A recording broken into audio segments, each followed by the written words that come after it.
Et si vous étiez capable d'inspirer vos proches, vos amis, vos collègues, votre conjoint, et si vous étiez capable d'inspirer les gens dans votre monde professionnel, quelle serait votre vie? Alors en réalité, on est tous amenés, et bien sûr on s'en rend pas toujours compte, à pouvoir inspirer quelque peu les autres, et on a beaucoup plus souvent l'impression qu'on est nous-mêmes inspirés par les autres, que ce soit parce qu'on regarde un film, on regarde une vidéo sur YouTube, on lit un livre, on voit un personnage qui nous impacte. L'inspiration, c'est quelque chose qui est extrêmement, je trouve, puissant, parce que ça nous donne envie d'agir, de passer à l'action, et pour avoir vu, j'allais beaucoup au cinéma à une époque où c'était possible, avoir vu tellement de films où je sortais de la salle, et je me disais, waouh, Fred, il faut absolument que tu fasses ça. Alors la question après, c'est est-ce que tu le fais vraiment?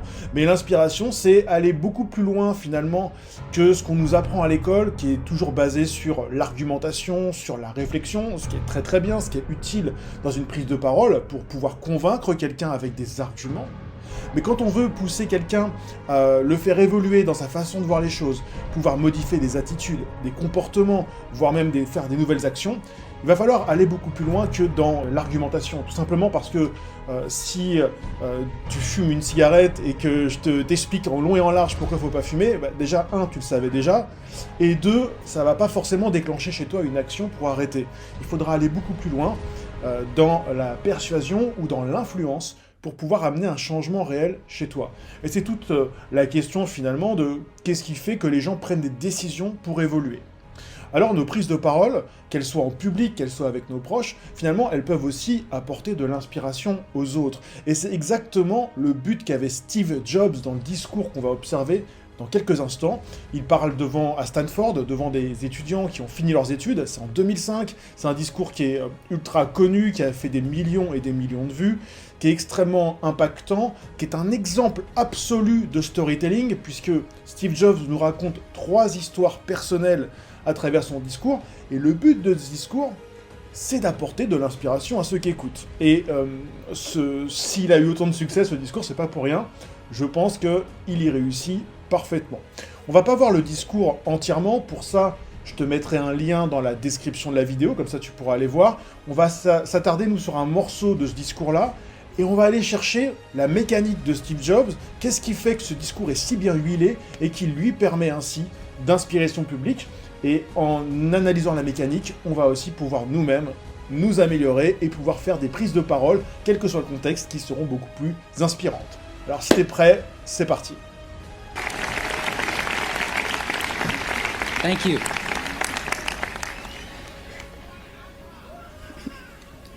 I'm honored to be with you today for your commencement from one of the finest universities in the world.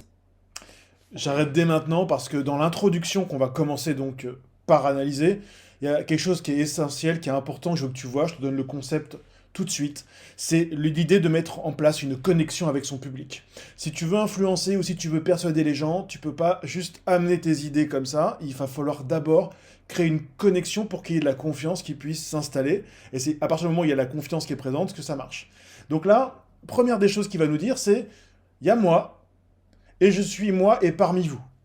Donc ça veut dire je suis avec vous. Donc il y avait 2 entités différentes, elles sont unies pour votre remise des diplômes. Et donc dans sa première phrase, quand il dit c'est un honneur pour moi d'être parmi vous pour votre remise des diplômes, il y a 2 fois, il y a vous, parmi vous, et votre remise des diplômes. Ça n'a l'air de rien, mais le fait qu'il ne soit pas en train de parler en général, en étant dans sa propre bulle, dans son coin, un peu tout seul, comme on ferait dans un exposé, et que tout de suite il dise il y a moi, il y a vous, on est ensemble, et je suis là pour vous, ça crée de la connexion, et c'est extrêmement puissant. Mais il ne va pas s'arrêter là. Pour la renforcer, il va mettre un lien en particulier qui va s'enchaîner tout de suite. Donc là, dans l'une des universités les plus prestigieuses du monde, je te mets la suite de la vidéo. Truth be told, I never graduated from college, and this is the closest I've ever gotten to a college graduation. Humour. Immédiatement, humour. Hein, je n'ai jamais été à une remise de diplôme, et évidemment, pour des gens qui terminent leurs études à Stanford, forcément, ça a de quoi surprendre. Ce qui est intéressant, c'est qu'il fait un twist. Donc, il a commencé de façon très générale, je suis honoré, blablabla, comme on trouve dans plein de discours. Et en fait, finalement, il pose la question avec le sourire, est-ce que j'ai ma place ici ? Et évidemment, avec l'éthos qu'il a, c'est-à-dire on sait qui il est, on sait que Steve Jobs, voilà, c'est l'un des plus reconnus dans les affaires, dans le développement, dans la créativité, dans tout un tas de choses. Bah, forcément, oui, il a sa place, et en même temps, pour autant, il n'a pas le même parcours que tous ceux qui sont présents. Et donc, forcément, ça prête à sourire ou à rire.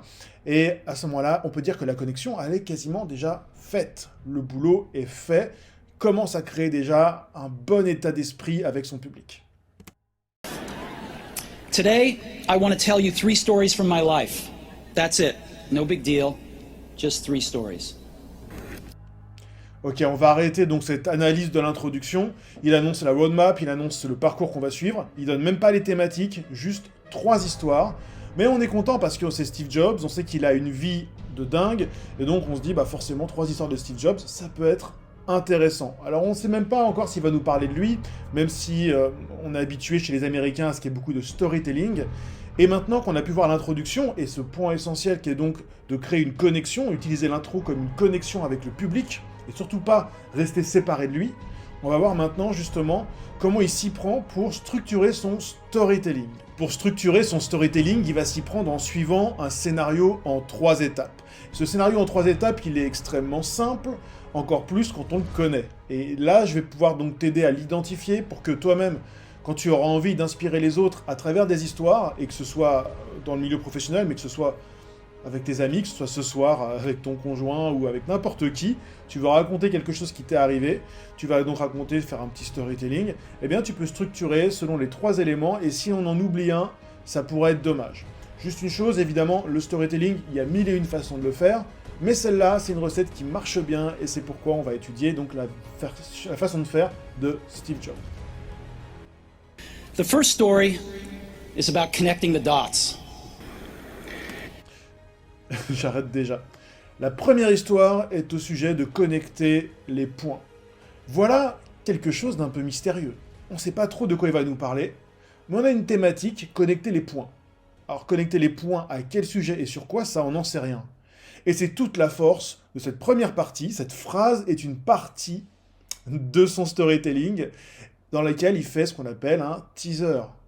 Est-ce que toi, tu aimes regarder les bandes annonces? Alors moi, j'aimais bien ça, et d'ailleurs, quand j'étais au cinéma, je ne voulais pas rater le moment des bandes annonces, parce que c'est bien souvent le condensé, et même un film nul, on peut être sûr que dans la bande annonce, il y aura quand même ce qu'il y a de mieux.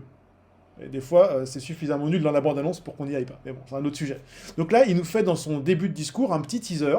Voilà en gros de quoi je vais parler. Et il est en train d'orienter notre cerveau pour qu'on sache à peu près il y a un truc à trouver, il y a un sens dans l'histoire qu'il va nous raconter. Et peut-être qu'on va comme ça pouvoir le capter pendant qu'il nous la raconte, l'histoire. Alors, est-ce qu'il fait ça que dans la première histoire? Ben non. Il fait ça dans les autres histoires aussi. Je vais te montrer ça tout de suite. My second story is about love and loss. J'arrête ici. Donc on a pareil, un petit teaser. En plus, là, il nous met directement dans le titre, finalement, un contraste. Amour et perte. C'est très contrasté, et donc forcément, ouais, l'amour c'est cool, on a envie de savoir c'est quoi, et la perte, voilà, il y a même du drame qui s'instille là-dedans. Donc en 2 mots, il nous crée un effet de contraste qui va attirer déjà notre attention, et on saura déjà qu'il y a des trucs qui vont bien se passer, mais qu'il y a des trucs qui vont mal se passer et qu'on va attendre. Donc c'est vraiment le teaser parfait, il crée un effet d'attente. On passe maintenant sur la 3e histoire, et je vais te montrer pareil le début. My third story is about death. La mort. Et là, on peut voir qu'il y a eu un crescendo. Il y avait connecté les points au début. On va voir dans quelques instants, on va voir la première histoire, donc on verra ce que ça veut dire. Et puis ensuite, il y a amour-perte, un grand thème dans la vie de quelqu'un. Et toute histoire de chaque être humain termine par ce dernier thème, qui est la mort. Et donc là, finalement, on a balayé l'histoire d'une vie à travers juste les thématiques qui sont évoquées. Donc elles sont extrêmement bien choisies. Et en plus de ça, c'est pour des étudiants qui sont en train d'avoir leur diplôme. Donc venir leur parler de mort, bah faut y aller, faut oser, parce qu'il y a le risque quand même de plomber un peu l'ambiance. Mais Steve Jobs, il est vrai, il veut se montrer en tout cas vrai et naturel là-dedans, dans cette vidéo. D'ailleurs, il avait commencé son intro en disant true livre réellement, voilà réellement la situation. Parce qu'il veut montrer son authenticité, et il va livrer des choses, en effet, à travers les 3 histoires qui sont extrêmement personnelles. Donc là, on a pu voir, au début d'une story, d'un storytelling, commencer par teaser, on peut le faire un peu plus longtemps ou pas, mais dire un petit peu vers quoi il faut aller, amener le cerveau du public, mais en même temps, pas trop en dire. Si on commence à donner sa conclusion dès le début de l'intro qu'on fait dans notre storytelling, ou même dans l'intro d'un discours, de façon plus générale, on casse l'ambiance, on casse le suspense. Donc on n'a pas envie de ça. Donc un petit teaser, et puis ensuite on commence le storytelling. Et donc maintenant on va rentrer dans la première histoire de Steve Jobs. On va la regarder, et à la fin de l'histoire, je te ferai la suite de l'analyse, où on verra donc les deux autres points importants pour qu'il y ait un bon storytelling. On y va. I want to tell you 3 stories from my life. That's it. No big deal. Just 3 stories. The first story is about connecting the dots. I dropped out of Reed College after the first 6 months, but then stayed around as a drop-in for another 18 months or so before I really quit. So why'd I drop out? It started before I was born. My biological mother was a young, unwed graduate student, and she decided to put me up for adoption. She felt very strongly that I should be adopted by college graduates, so everything was all set for me to be adopted at birth by a lawyer and his wife. Except that when I popped out, they decided at the last minute that they really wanted a girl. So my parents, who were on a waiting list, got a call in the middle of the night asking, "We've got an unexpected baby boy. Do you want him?" They said, "Of course." My biological mother found out later that my mother had never graduated from college and that my father had never graduated from high school. She refused to sign the final adoption papers. She only relented a few months later when my parents promised that I would go to college. This was the start in my life. And 17 years later, I did go to college. But I naively chose a college that was almost as expensive as Stanford. And all of my working class parents' savings were being spent on my college tuition. After 6 months, I couldn't see the value in it. I had no idea what I wanted to do with my life, and no idea how college was going to help me figure it out. And here I was, spending all of the money my parents had saved their entire life. So I decided to drop out and trust that it would all work out okay. It was pretty scary at the time, but looking back, it was one of the best decisions I ever made. The minute I dropped out, I could stop taking the required classes that didn't interest me and begin dropping in on the ones that looked far more interesting. It wasn't all romantic. I didn't have a dorm room, so I slept on the floor in friends' rooms.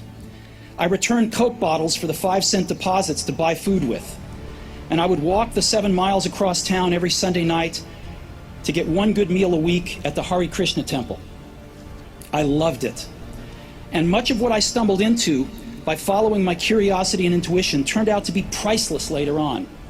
Let me give you one example. Reed College at that time offered perhaps the best calligraphy instruction in the country. Throughout the campus, every poster, every label on every drawer was beautifully hand calligraphed. Because I had dropped out and didn't have to take the normal classes, I decided to take a calligraphy class to learn how to do this. I learned about serif and sans serif typefaces, about varying the amount of space between different letter combinations, about what makes great typography great. It was beautiful, historical, artistically subtle in a way that science can't capture, and I found it fascinating. None of this had even a hope of any practical application in my life. But 10 years later, when we were designing the first Macintosh computer, it all came back to me. And we designed it all into the Mac. It was the first computer with beautiful typography. If I had never dropped in on that single course in college, the Mac would have never had multiple typefaces or proportionally spaced fonts. And since Windows just copied the Mac, it's likely that no personal computer would have them.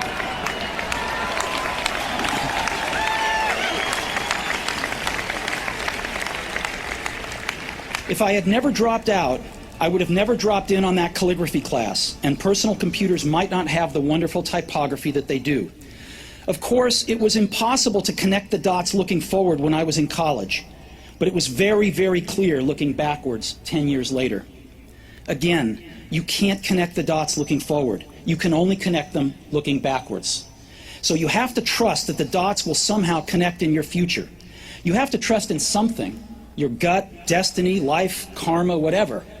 Because believing that the dots will connect down the road will give you the confidence to follow your heart, even when it leads you off the well-worn path, and that will make all the difference. Ok, donc là c'était vraiment intéressant, j'ai laissé toute l'introduction, toute l'histoire, et ce que j'aimerais que tu retiennes là-dedans, c'est d'abord, ce qu'on a vu, c'est-à-dire faire un petit teaser. Ensuite, tu fais le storytelling, tu racontes toute l'histoire. Donc là, on va pas rentrer, on pourrait tout analyser, on n'en finirait plus dans cette vidéo. Ça prendrait beaucoup de temps. Donc, faire l'histoire. Et ensuite, à la fin de l'histoire, et c'est la troisième étape, et celle-là, j'appuie aussi dessus du coup, tu l'as vu à la fin. Il y a ce qu'on appelle un so what. Et alors, je t'ai raconté une histoire. Qu'est-ce que j'en retire? Il faut se dire une chose, c'est que si vous racontez une histoire, vous racontez un storytelling ou une histoire qui est arrivée à quelqu'un que vous connaissez ou à quelqu'un de célèbre, c'est votre job, c'est ton job de trouver ensuite, de pré-mâcher le travail pour le public et de lui dire voilà ce qu'il faut en retenir. J'aime bien citer La Fontaine, ou en tout cas parler de La Fontaine à ce moment-là, parce que les fables de La Fontaine, on les a tous un peu étudiées à l'école primaire ou au collège, et si La Fontaine s'était contenté simplement de nous raconter l'histoire d'un lièvre et d'une tortue, et c'est tout, et que l'histoire s'arrête là, et qu'il n'y ait pas eu de morale à la fin, on se dirait, bah ouais, tu t'es bien foutu de nous, et on aurait oublié aussi c'est que son histoire, pareil, le loup et l'agneau, ok, super, merci, c'est très intéressant. Heureusement, à la fin, qu'il y a la morale. Et sinon, La Fontaine, on l'aurait peut-être déjà complètement oublié. Il a pré-mâché le boulot et il nous a expliqué ce qu'il faut retenir du message. C'est exactement ce que fait Steve Jobs. Il a raconté toute son histoire et ensuite il nous explique finalement, il reprend le teaser du début, connecter les points, mais il nous explique enfin, il nous dévoile clairement ce que ça veut dire. Donc notre cerveau, boum, peut-être qu'il va retourner dans le premier ancrage, connecter les points qu'on avait entendus. Peut-être qu'il y a plein qui l'auront oublié, mais peut-être ça va faire un petit ancrage et on revient dessus. Et ensuite, il nous explique ce que ça veut dire, et il prend le temps de creuser et d'expliquer, d'aller plus loin dans l'explication, et finalement de donner beaucoup de sens, beaucoup de valeur. Alors on peut ne pas être d'accord, bien sûr, avec son message, mais quand il nous dit, voilà, ce qui est important dans la vie, c'est de suivre son cœur, son intuition, peut-être qu'on va faire des erreurs, peut-être qu'on va se planter, peut-être qu'on va découvrir des choses qui servent à rien, mais peut-être aussi que rétrospectivement, 10 ans plus tard, on va se rendre compte que finalement, il y a des choses par lesquelles on est passé, qui nous ont permis d'avoir le succès, la réussite, ou les bonnes expériences qu'on a vécues après. Et que finalement, suivre ce parcours, même si parfois il nous paraît incohérent, et parfois même dans nos vies un peu désespérant, parfois tous ces moments difficiles, oui d'accord, mais finalement, est-ce que ça nous a pas amené quelque part de plus haut, une plus belle évolution? Et la façon de Steve Jobs de développer ça est absolument essentielle. Pour chacune de ces histoires, les 3 histoires, il va à chaque fois nous apporter la morale, la fable finale, qu'il va expliciter davantage et qui donne tout le sens de son discours. Donc ce qu'il faut en retenir, pour nous, c'était le deuxième point.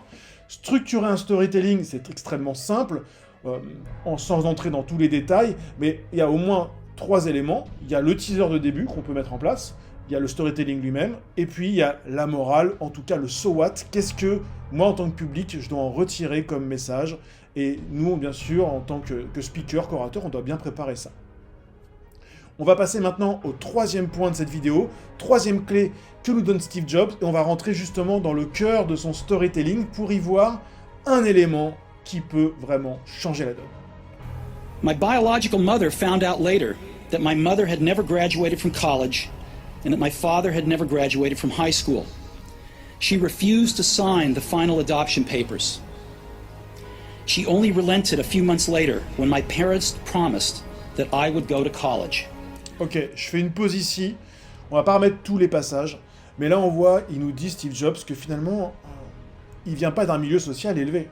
D'accord? Donc il est en train de se connecter aussi à nous, cette fois, et à la plupart des gens qui sont présents, non pas d'un point de vue, cette fois, moi et vous, on est ensemble ici, mais d'un point de vue social. Socialement, même si aujourd'hui je suis Steve Jobs, une des personnes qui a le plus réussi sur Terre, qui a une réputation d'enfer, que voilà, beaucoup de gens veulent imiter, et bien pour autant, je viens du même univers que vous, si ce n'est même pire.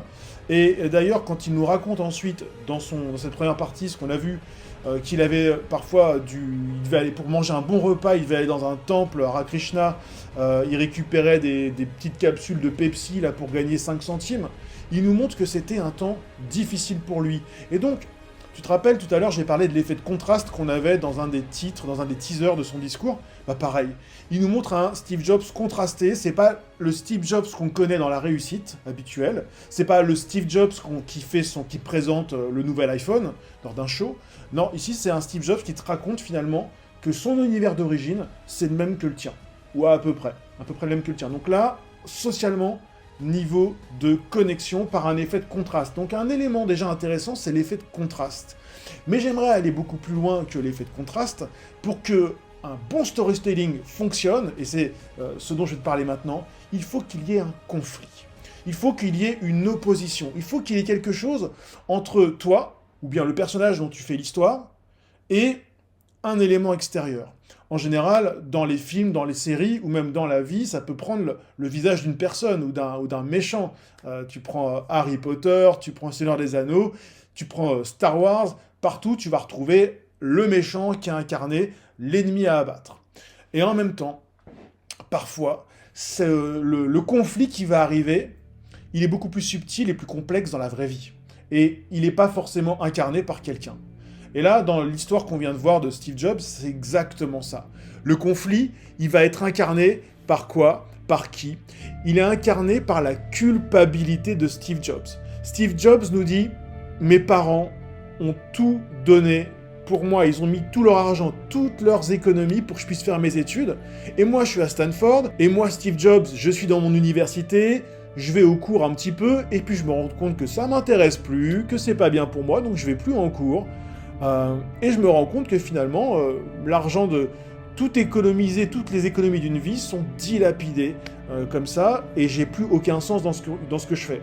Et donc dans le discours, à un moment donné, finalement, l'émotion qui est derrière ça, c'est une forme, je pense, une forme d'inquiétude, une forme de culpabilité de Steve Jobs, de dire « Ils ont tout donné pour moi, est-ce que je suis à la hauteur du cadeau qu'ils m'ont fait ?» Et le conflit, il est là. Il faut que je retrouve du sens dans ce que je fais, parce que sinon je suis en train de gâcher tout le temps l'énergie et la confiance, et la trahison finalement peut-être des promesses que j'ai faites à mes parents. Et donc, ensuite, il va partir dans une quête il sait pas trop quoi faire de sa vie et de ses études, et il rentre dans des cours de calligraphie. Et donc, malgré cette histoire de culpabilité, il va quand même suivre son intuition et son cœur pour faire ce qui lui plaît. Donc, il a la culpabilité, c'est son conflit, c'est son problème. Et donc, tu vois, là, c'est ça qui est intéressant pour nous, c'est de voir que le problème, il est intérieur, il n'est pas visible à l'extérieur, mais il nous parle d'un problème intérieur, il doit gérer ce problème-là. Et en même temps, il y a ce conflit de « Ok, mais même si j'ai la culpabilité, je ne vais pas me forcer pour autant à aller en cours. » Et il suit son intuition.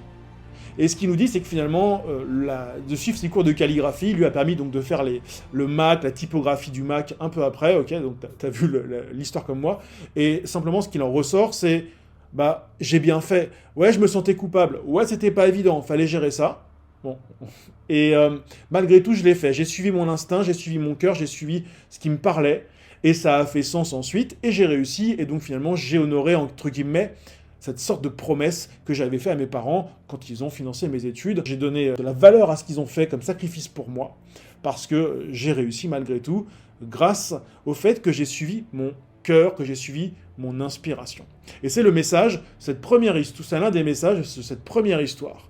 Et nous, ici, le message qu'on en retient, c'est donc que dans une histoire, il faut qu'il y ait un conflit, et il faut absolument essayer de le faire grossir, ce conflit, qu'il devienne visible. Et là, dans l'histoire, on aurait peut-être pu voir aucun conflit si Steve Jobs ne nous racontait pas sa gêne par rapport à ses parents. Donc on peut trouver un conflit des fois très simplement à travers l'adversité du monde externe, mais pourquoi pas aussi, tu peux aller voir dans ton monde intérieur, est-ce que tu n'as pas aussi un conflit, que ce soit de culpabilité, que ce soit parce que tu as un challenge qui te travaille, parce que par exemple tu veux prendre une décision de faire quelque chose dans ta vie, mais tu n'arrives pas à te discipliner pour le faire, tu as un manque de volonté, eh bien peut-être que la volonté peut devenir un personnage de ton histoire que tu vas devoir challenger, tu vas te challenger toi-même, voilà. Mais ça, en fait, ce qui est intéressant, c'est que ça va créer le conflit, et donc ça va faire que l'histoire, elle devient plus intéressante. C'est particulièrement fort d'annoncer ça à des jeunes, en tout cas, parce que ces jeunes, ils ont peut-être été aidés par leurs parents, ou bien peut-être qu'ils ont dû travailler dur, ou qu'ils travaillent à côté pour se payer les études. On sait que ça coûte très cher aux États-Unis. Et donc, si c'est le cas, il est en train de leur dire bravo parce que finalement vous honorez la promesse que vous avez faite à vos parents qui vous ont payé les études, ou vous vous honorez vous-même en le faisant. Et en même temps, tout le monde est capable de comprendre la culpabilité qu'il ressent, et ce sentiment qu'on peut tous connaître, parce que peut-être que parmi ces jeunes, il y en a qui ont peut-être beaucoup galéré pendant leurs années d'études, peut-être qu'il y en a qui ont douté d'eux-mêmes, mais finalement ils sont allés jusqu'au bout. Et ils ont peut-être probablement eu à faire face à cette culpabilité, et donc cette émotion aussi, utiliser une émotion dans son histoire, permet de connecter à des émotions similaires qu'ont pu connaître son public, et c'est extrêmement intéressant comme façon de créer de la connexion avec les gens. On en revient à chaque fois à ça. Inspirer, il faut connecter pour créer cette confiance. Pour conclure cette vidéo, donc les 3 points à retenir, c'est d'abord 1, dès le début dans mon introduction, me connecter avec le public. Pour ça, je peux utiliser le vous. Il y a moi, mais je m'adresse à vous. Et donc, je vais souligner ce vous pour créer cette relation et cette conversation. Et en même temps, si je peux instiller un peu d'humour à la Steve Jobs en mettant une phrase, on va dire classique, et puis un twist inattendu, ça va renforcer la connexion. Ensuite, deuxième point de la vidéo, c'était bien sûr de structurer quand on va faire une histoire, d'abord commencer par un petit teaser, ensuite faire l'histoire, et dernière étape, le so what, et donc qu'est-ce qu'il y a à en retenir, quelle est la morale que je vais expliciter pour mon public. Rien qu'avec ça, on peut améliorer sensiblement notre façon de raconter les choses pour inspirer les gens qui nous écoutent. Et quelque part, j'ai envie de te dire qu'on aime tous être inspirés. Ce discours de Steve Jobs, si tu l'avais jamais vu, j'espère cette première histoire, j'espère que tu auras envie de voir la suite déjà, et que tu pourras aller la voir dans le lien en description, mais cette première histoire, peut-être qu'elle t'a inspiré.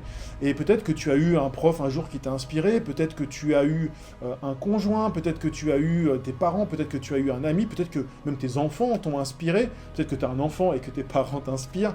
Bref, on a tous des modèles d'inspiration, et on aime ça.